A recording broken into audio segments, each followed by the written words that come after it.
我前2天看了个讲广东脆皮烧鹅的纪录片，那油滴来的时候都给我馋完了。然后我搜了一圈，发现现在满大街只有羊，也没有烧鹅可以吃，所以我托人买了个老广的烧鹅配方，我打算试试这玩意在家能不能做。然后我还买了几只专门做烧鹅的黑棕鹅，但现在物流太慢了，我就寻思先抓2只东北大鹅在家试烤一下。不过我发现了，能苟到现在还没被抓的鹅，那都绝非等闲之鹅。我们换了2个屯子，跟鹅扑腾了一整天，到最后愣是1只鹅都没抓着，完了还给腰子卡坏了。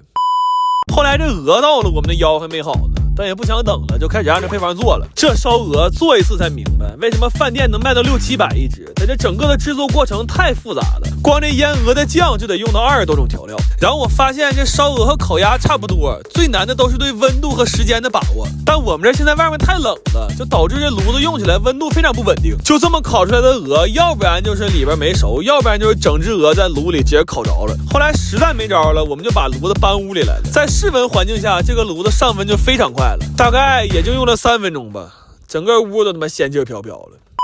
然后吃完饭再下鹅的时候，我们就非常谨慎了。而且我看纪录片里讲说，脆皮烧鹅最重要的灵魂是一碟酸梅酱，但是这个季节它买不到新鲜的青梅啊。后来我纠结了一下，我到底还是把我们家这个爹请出来了。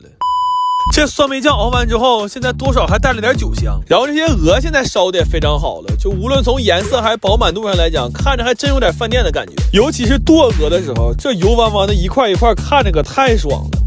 我从来没敢想过，居然有一天能在家吃上一只冒着热气的脆皮烧鹅。不过就是过程不太顺利，我们吃上这顿饭的时候，其实都是第4天晚上了。然后趁热还给邻居送了几只过去。等吃完饭之后，我把这2天做失败的鹅都给剁了，主要也懒得重新烤了，就都让我炖酸菜了。我是真没想到这烧鹅炖酸菜居然能这么好吃，就是我们真的都已经吃得非常饱了，但是实在是没忍住，一人又干了一大碗米饭。后来撑的凌晨3点还没睡着呢，就坐床上打嗝啊。